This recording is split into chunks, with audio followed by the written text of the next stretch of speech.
The search for an efficient means of locomotion over remote off-road services has led to the development of a completely new kind of vehicle with no axles, no wheels, no tracks.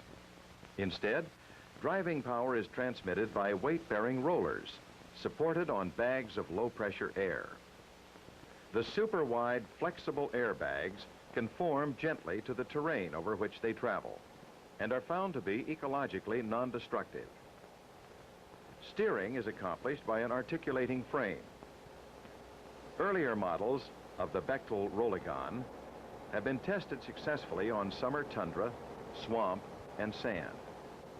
The new model RD85 was assigned the harshest transportation challenge of all.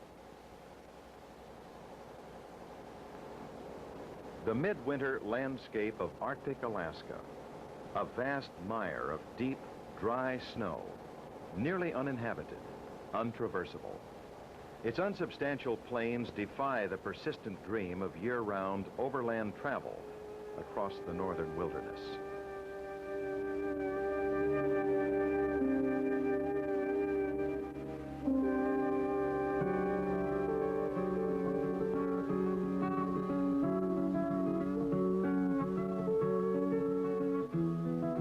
Leaving Fairbanks, Alaska, February 21st, 1972, minus 35 degrees.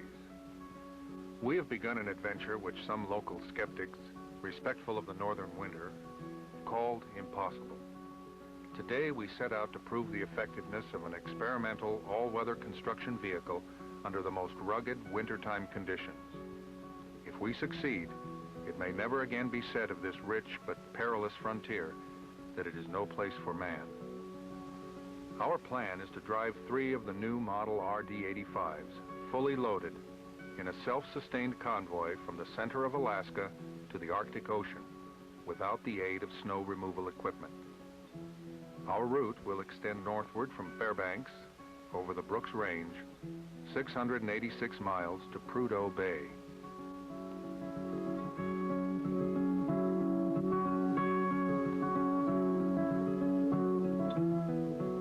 For the first 100 miles out of Fairbanks, we took advantage of a cleared government road for sustained maximum speed testing, around 25 miles per hour. No difficulties experienced. The 3 vehicles are loaded with an average weight in excess of 10 tons each. One unit carries a self-contained camper, which will be home for the 9 of us during the journey. The other 2 carry fuel, supplies, and equipment. All 3 as yet are untested. One vehicle had only 78 miles on the odometer as we left Fairbanks.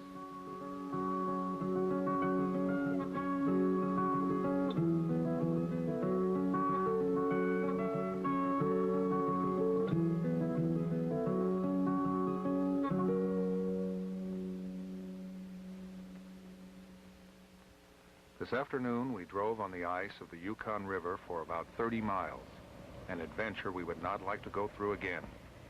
Even with increased vigilance, there was the ever-present possibility of a disastrous break. Loaded as they are, the Rolligons would have sunk rapidly to the bottom.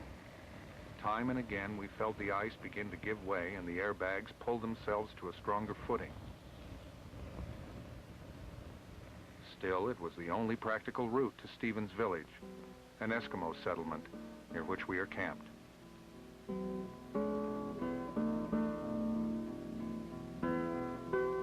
Log 176 miles in 12 hours. We've a long way to go.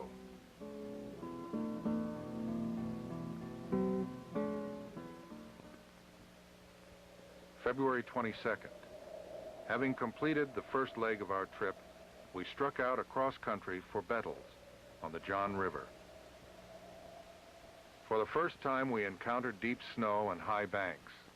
Our progress slowed. The area was heavily wooded, very little wind to harden the surface, which was soft and powdery. Corn snow, it's called, making it extremely difficult to maintain traction.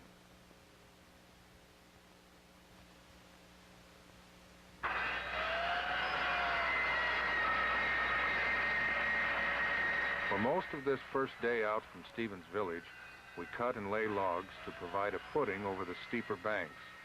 One was 40 feet high. We were cold and sobered by the experience.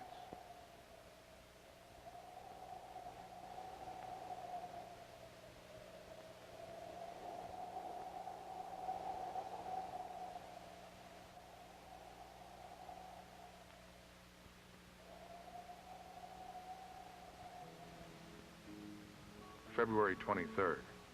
Temperature -10 degrees. Wind 25 knots, bringing chill factor to -65. Progress has been arduous and hard-won. We are following the route of an overland trail which was the beginning of a snow road to the north slope. The road has not been used for more than 2 years. The main asset it provides is a cleared passage through the forests of spruce. Without constant snow removal, it is impassable for conventional vehicles. Even our snowmobiles are practically useless. Driving in this stuff is a question of attitude. One must be stubborn, positive.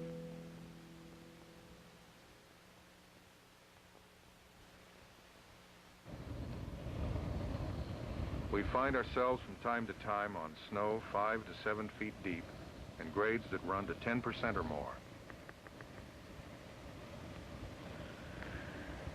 Where the snow runs particularly deep, we have been able to gain the necessary traction by linking the vehicles with a push bar. In this manner, 2 of them may work as a unit.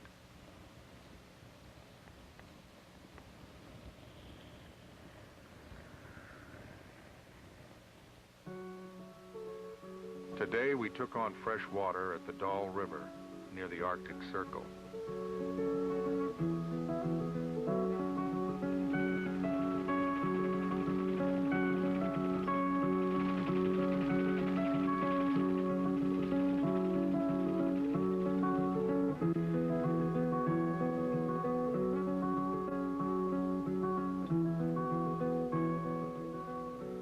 February 26th.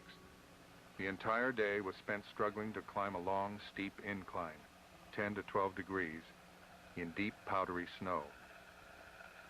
We had to lay 3-inch planks under the first rollers of the lead vehicle, drive over them, then move the heavy planks another 20 feet up the hill, over and over.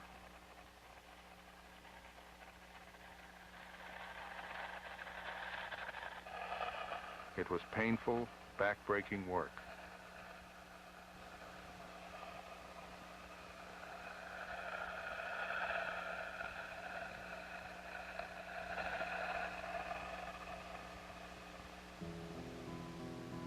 We'd started up the hill at 5 a.m. Around 7 o'clock this evening, we reached the top for a gain of 3.5 miles.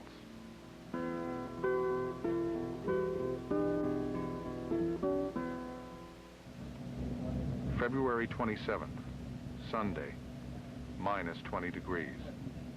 This was a fairly good day. We made 30 miles after only 3.5 miles yesterday and 5 the day before.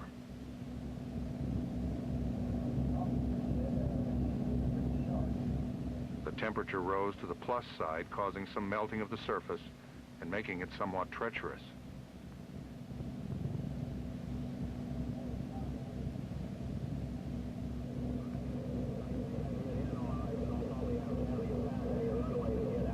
Our main link with the outside has been radio contact with a small reconnaissance plane.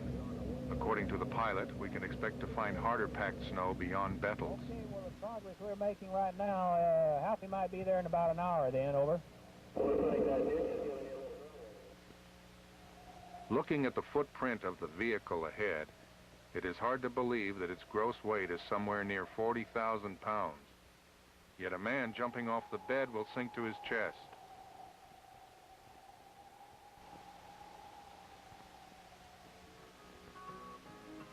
March 2nd, Bettles, Alaska. Log 104 miles on this leg in 10 days. Average daily mileage from Fairbanks, 31. We plan to spend about 3 days here for inspection and maintenance of the vehicles. We have traveled nearly halfway to our destination with only minor mechanical problems experienced thus far.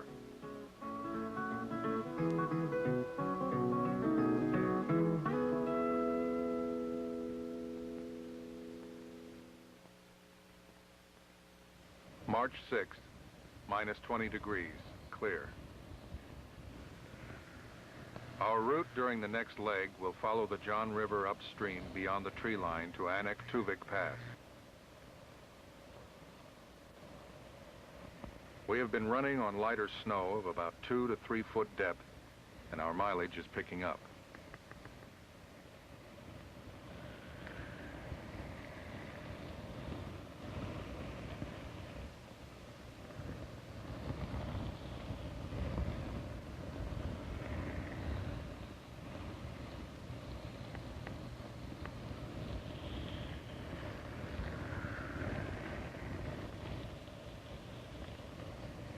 Bag punctures caused by jagged rocks, caribou horns, and sharp sticks as hard as spears were repaired en route.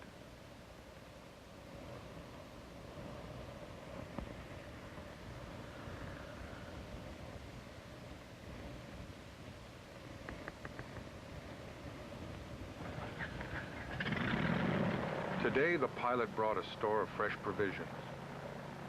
From now on, we will have less contact with the scout plane because of dangerous flying conditions ahead.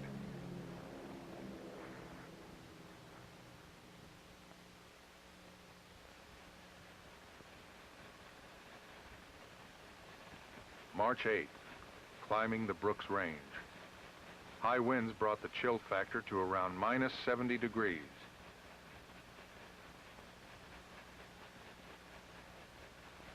With the increase in altitude, the landscape and snow conditions have changed quite a bit. Vegetation has become sparse, the land barren and windblown, a washboard plain.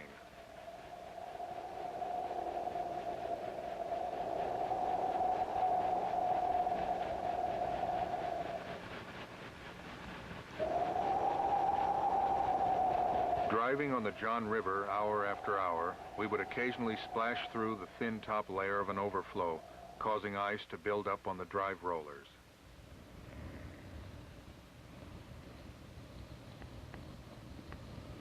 Once it required the combined traction of all 3 vehicles to pull out of a deep spring.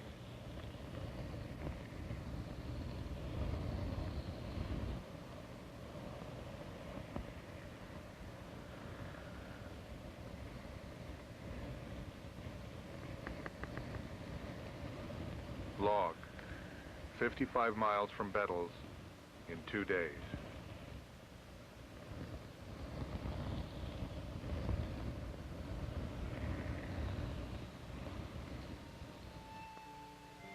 March 10th, camped in the Tuvik Pass.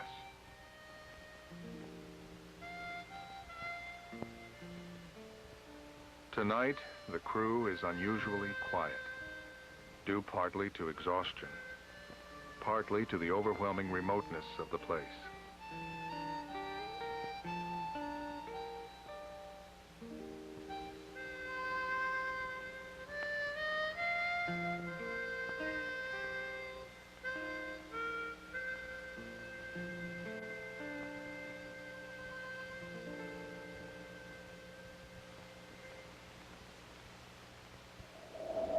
March 11th. We've begun the 4th and final leg of our journey, following the Tuvik River down the north slope to the oil fields to Prudhoe Bay.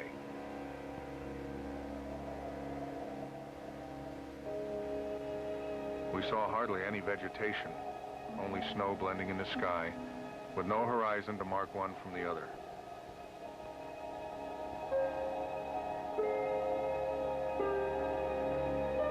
Whiteouts have become frequent, making it necessary to navigate by compass heading alone. The phenomenon causes loss of equilibrium and sense of foreboding, as though expecting at any moment to drive off the edge of a ravine.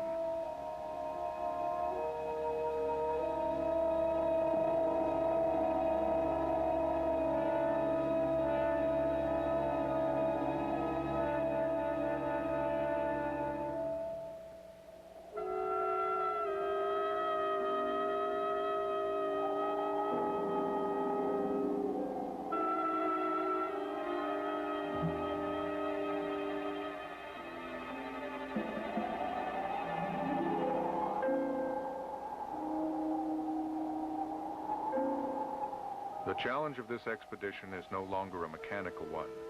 The machines have proved themselves.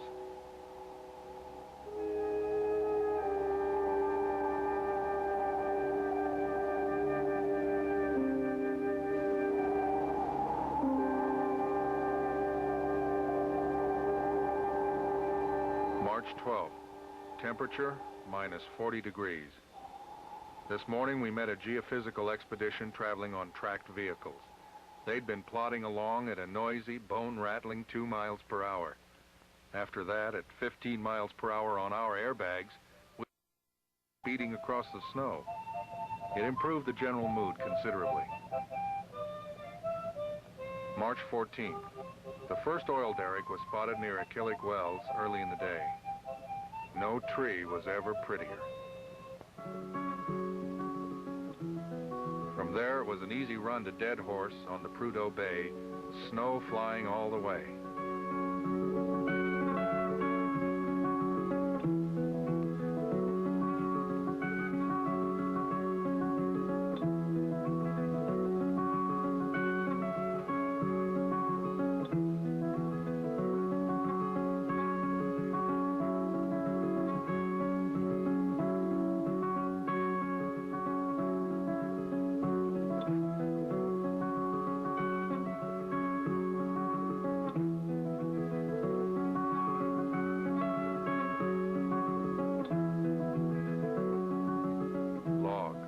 Final entry.